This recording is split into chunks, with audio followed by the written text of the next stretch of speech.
Raymond used to be the kind of man who came home with flowers just because. The kind who remembered birthdays and anniversaries down to the hour. But that man faded somewhere between late-night meetings and missed dinners, between silence at the table and cold coffee left untouched. His wife, Mara, noticed first.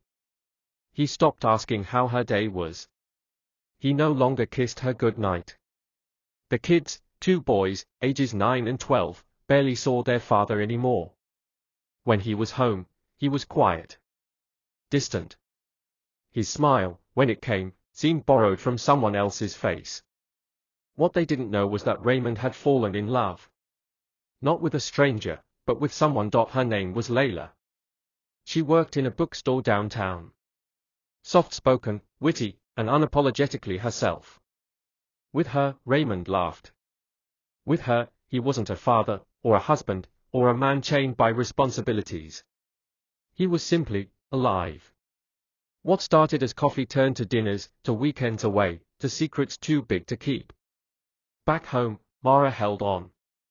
At first, with denial. Then with anger. Eventually, with numbness. She once asked him, "Is there someone else?" He didn't answer. But the silence said enough. The worst part wasn't the betrayal. It was the way he no longer cared. The way he looked at their family like it was a burden, not a life they built together. He missed birthdays. He forgot to pick the kids up from school. He stopped showing up entirely. And yet, life went on. Mara took the boys to school, made their lunches, smiled when it hurt. She cried in the shower where they wouldn't hear. She stood strong, not because she wanted to, but because she had no choice.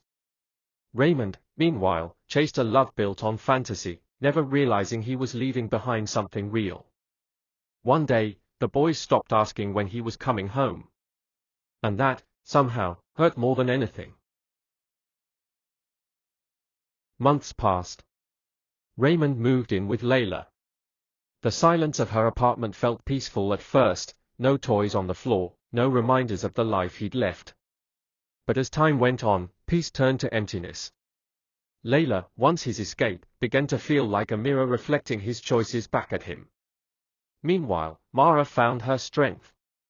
She started painting again, something she hadn't done in years. The boys laughed more.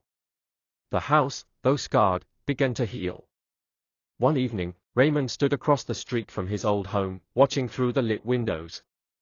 He saw his sons dancing in the living room while Mara smiled, surrounded by warmth he no longer knew.